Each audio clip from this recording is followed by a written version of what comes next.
수인 한도에 관한 대법원 2008-5797호 판결입니다. 이 판결은 영조물의 설치 관리상의 하자로 인한 손해에 대해서 국가가 배상하도록 규정한 국가배상법 제5조와 관련이 됩니다. 특히 이제 여러분들이 국가가 하는 여러 작용들이 있을 때 이로 인하여 국민들이 피해를 입게 되죠. 자, 그런데 이 손해를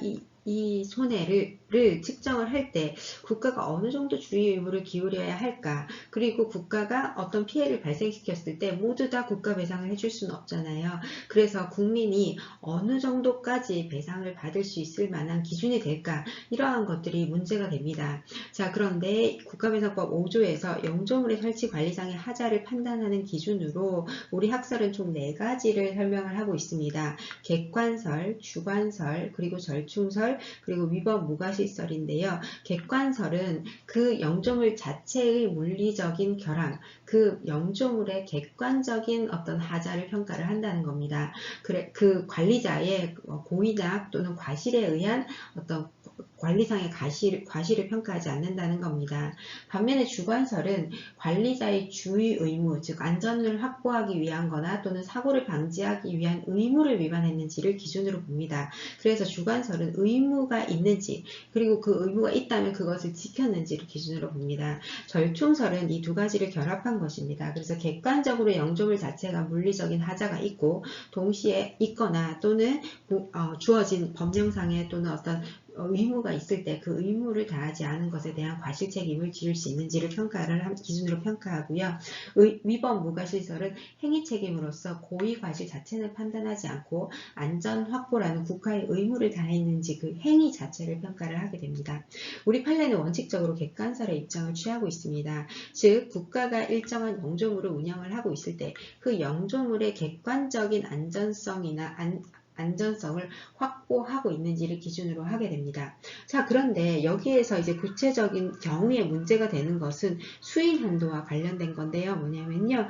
이 웅천 사격장이라는 영조물을 국가가 운영을 하고 있습니다. 자, 그런데 이 사격장에서 발생하는 소음이라는 게 매우 작은 소음일 수도 있고, 그 다음에 일반인의 입장에서는 그냥 약간 시끄럽지만 견딜 만한 소음일 수도 있고, 견딜 수 없는 소음일 수도 있겠죠. 매우 커서 일상생활에 지장이 있을 정도로 아주 심각한 소음이다. 그래서 이 소음에 장기간 노출돼서 국민들이 피해를 입었다. 이 경우에는 국가배상까지 청구할 수 있는 정도의 소음에 해당하는 경우입니다. 자, 그런데 사실은 구체적인 현실에서 이 소음의 정도를 평가하는 것은 쉽지 않습니다. 그래서 우리 대법원에서는 이 소음의 정도, 즉 국가배상의 기준에서 배상 정도에 이른다라는 것을 평가하는 기준으로 수인 한도론을 제안하고 있습니다. 이 수인 한도는 표현에서 알 수 있다시피 결국은 피해자의 입장에서, 국민의 입장에서 객관적으로 봤을 때 이 정도 소음은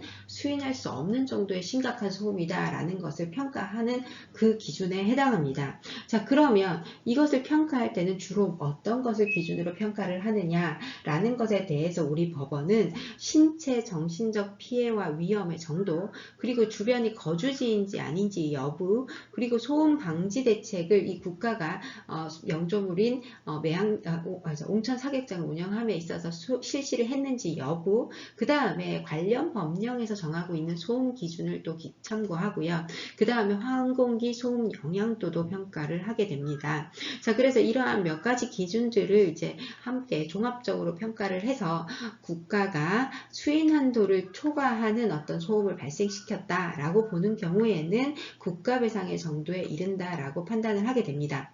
자, 그런데 사실은 이 수인 한도를 넘는다고 해서 국가배상의 대상이 된다고 평가하더라도 한 가지 쟁점이 더 남죠. 바로 어느 정도까지 국가배상의 범위를 인정해 줄 것인가 라는 겁니다. 그래서 실제 소송에서는 이 배상의 범위가 더 많은 문제가 되고 있는데요.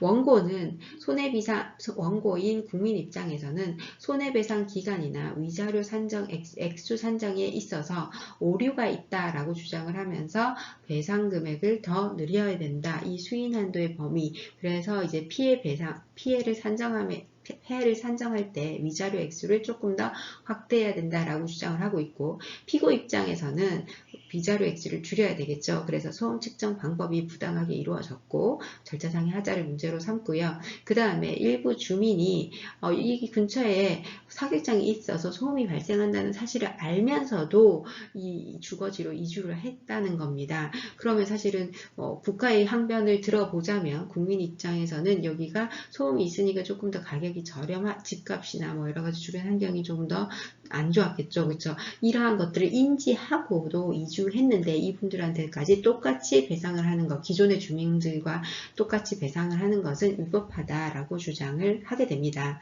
자, 그러면 관련 법령을 보시면 국가배상법 제5조입니다. 국가배상법 5조는 도로, 하천, 그 밖의 영조물의 설치 관리상의 하자가 있기 때문에 손해를 발생하게 했을 때는 손해를 배상해야 한다라고 규정을 하고 있고, 이 설치 관리상의 하자의 범위를 이제 산정하는 것이 주로 문제가 됐습니다. 자, 그래서 원고의 주장 부분은 액수 산정은 사실심 법원에서 재량으로 확정한 것이다 라고 하면서 이 원고의 주장 부분에 대해서 대법원은 이제 이러한 계산 방법은 정당하다라고 판단을 했고요. 피고의 주장 부분에 대해서도 부당하게 소음이 측정되었다고 볼 만한 증거가 따로 있지 않다. 이래서 사실심 부분에 사실관계를 확정하는 부분에 대해서는 우리 대법원이 원칙적으로 하급심 법원의 판단을 존중하게 됩니다. 자, 그리고 이제 피고가 주장한 그 다음에 이 국가배상의 판단 부분에 대해서 이제 원칙적인 부분에 대해서 설명을 하게 됩니다. 자, 이 부분을 한번 보시면요. 이 부분이 이제 시험 문제 잘 나옵니다. 수인 한도의 결정 기준은 일반적으로 침해되는 권리나 이익의 성질과 침해의 정도, 그리고 침해가 갖는 공공성과 내용의 정도, 그리고 그 지역 환경의 특수성, 그리고 공법적인 규제에 의해서 확보하려는 환경 기준, 그리고 손해를 회피할 방안의 유무 등을 종합적으로 고려해서 개별 구체적으로 평가할 수밖에 없다. 이렇게 판단을 하고 있습니다.